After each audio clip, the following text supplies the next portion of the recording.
Well, yesterday, Barack Obama made a very dramatic announcement about gun control. He's in the last year of his presidency, and he hasn't made any significant reforms yet, but he sure talks a good line.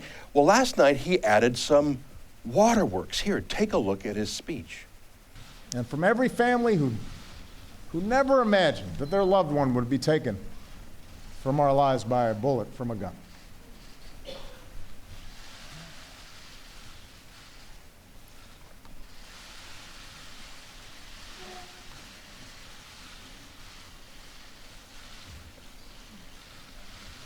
Every time I think about those kids, it gets me mad.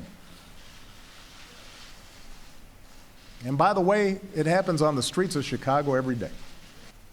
Well, there you have it. What a dramatic thespian. Is it real, or is it just acting? Dramatic acting. Joining us now via Skype from California to talk about it is Ben Shapiro. He's the editor-in-chief of DailyWire.com. Hey, Ben, great to see you again, and congratulations on the Daily Wire. Look, I have no doubt that Barack Obama does care when kids are shot. I have no doubt, even though he's from a city where, gang murders have gone unabated by Democrats for decades. How much of this was real, and how much of this was political theatrics as propaganda? It was 100% political theatrics. I mean, as far as does he care about when kids are shot? Of course he cares about when kids are shot. The difference is that I acknowledge he cares about when kids are shot, and he doesn't acknowledge that I care when kids are shot. The entire 40-minute routine that he did was based on the notion that if you disagree with him, it's because you don't care if kids get killed. And if you truly cared about kids like little Daniel, who was the son of the principal who introduced him, then you really would just endorse everything he wants to do on gun control. It was really sickening. And just put it this way, I'm very cynical about politicians. When politicians cry, to me, that's usually a sign that they're lying or they're pushing an agenda, especially in the middle of a pre-planned press conference. I mean, look at the people behind President Obama in this clip. All of these people are family members of people who have been shot. Are any of them crying? They're the actual family members. Are they crying? President Obama pauses, and you can hear the cameras clicking away. You can hear this wave of cameras clicking, and he pauses some more to let the cameras click. He's not trying to choke his way through this press conference. No, he's stopping. He waits for the cameras to hit him. President Obama is a professional at this. Does that mean that he doesn't care? No, but it means that he definitely ramped his emotions up specifically in order to push the notion that he's a deeply caring, wonderful individual, and he is the hero of his own story. Because remember, the only reason that he did this press conference in the first place was to push a bunch of gun control measures that are actually pretty minor in scope. I mean, if you contrast the gun control measures he pushed with the theatrics he used to push it, the contrast is pretty stunning, right? If you just watched the press conference and you didn't know what he was pushing, you'd imagine that he had just announced a full-scale gun confiscation when all that he really announced was that he was reinforcing federal law that already exists. So the idea here is not that he's going to do anything about guns. The idea here is that he's a good person, you're a bad person, and more specifically, he's a good person with the crowd that deeply cares about gun control, namely blacks, Hispanics, and single women who are college educated. Yeah, I like using that phrase, virtue signaling. It's we see it here, we see it in global warming discussions, we see it with Muslim migrants from Syria. It's not actually about solving things, it's about telegraphing how good a person you are. Now, I saw a funny tweet yesterday by a conservative. It was trolling the president. It said, why did you spend all your political capital on Obamacare instead of doing this gun control? Pointing out what you said, that he actually hasn't done a lot of real things to limit gun control, other than scare a lot of Americans to buy firearms, thinking that maybe the ban will come. And firearm sales have never been higher than they are other than Obama. I'm not saying the measures he did introduce yesterday aren't important and aren't unconstitutional and shouldn't be rebutted, but it's pure theatrics. And it's a very good point you make that the people who actually lost family members weren't crying, just the actor-in-chief. What do you say?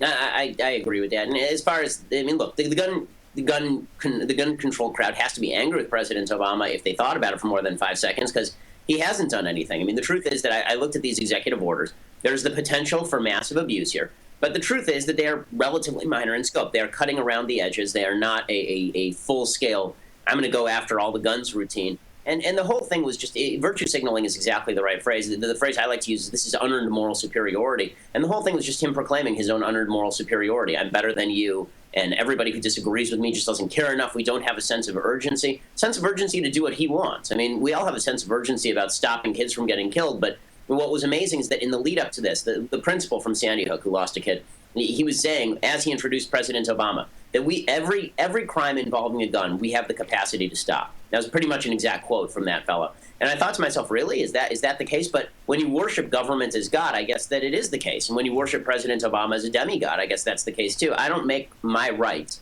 dependent on the emotional whims of a childish president, and that's what President Obama is. Yeah, and you're right he's so narcissistic. I mean, listen, every politician with a Twitter feed has a lot of selfies in it, but I mean, this president has gone to new lengths with a selfie stick, posing, and historical moments, of Rosa Parks on the bus. Actually, it was Barack Obama sitting in a bus in his commemorative tweet, for example. I think he's taking lessons from our new Prime Minister, Justin Trudeau, who actually was a high school drama teacher. I think Obama's raising his game of drama. I think it's narcissism. I think it's virtue signaling. I think it's revving up his base. But you point to something else in your latest column, and I think you were spot on, Ben. If someone is so emotionally available and sensitive as a crying commander-in-chief would be, that's disarming in a way, because it psychologically says, well, this guy couldn't be mean or bad. Look how sensitive he is. He really wouldn't trample your rights for a political agenda because he's acting out of all heart. It's actually a perfect tool of a tyrant to be a crying tyrant as opposed to a bullying, shouting tyrant, isn't it? Oh, right. And one of the great disservices that we've done to our own historical knowledge is whenever there's a truly evil person in history, we attempt to turn them into a monster. And by monster, monsters don't exist. I mean, you can be a human monster, but the idea that there are people who just revel in the evil, that there are people who chortle like James Bond villains while they put the good guys over their tank of sharks. That's not the reality. The people who are going to come for your rights typically don't come jackboots first. They come, as Jonah Goldberg says, they come with smiley faces, and in this case, they come with tears. So President Obama doing this, he in the middle of this press conference, he said that violating the Second Amendment was really not a big deal to him because, after all, we violate the First Amendment and the Fourth Amendment all the time. And I thought to myself, well, there's a case if ever I heard one of a guy who really doesn't care very much about that parchment Bill of Rights that has to give way in the face of the massive grief that this president feels. And you could see the media do this routine. I mean, over on CNN and MSNBC, they were having these masturbatory sessions where they were talking about how President Obama clearly felt this much pain. That means that we have to sacrifice our rights. And it's the whole thing is a way of disarming the opposition. It's a three-step process. Obama cries, and he cries because he's turning the emotional pitch all the way up to 11 on the spinal tap scale. He's turning it all the way up to 11. And then if you say this is a cynical play in order to gain the sympathy of a certain segment of the vote, then they say you're callous, right? So that's the entire logic. He cries and says you're callous. You say, well, you're crying because you're manipulative, and he says, well, you only think that because you're callous. If you had a heart, you'd agree with me. It's a really sophisticated emotional game, but this is the way our politics, unfortunately, now works. Yeah. He didn't cry after the San Bernardino terrorist attack that murdered Americans. He didn't cry after Benghazi. In fact, he hopped on a plane to Las Vegas for fundraising. He didn't cry after, let's say, the Paris terrorist attacks. He often goes golfing. He's bloodless in so many ways. They call him No Drama Obama. He's cold-blooded.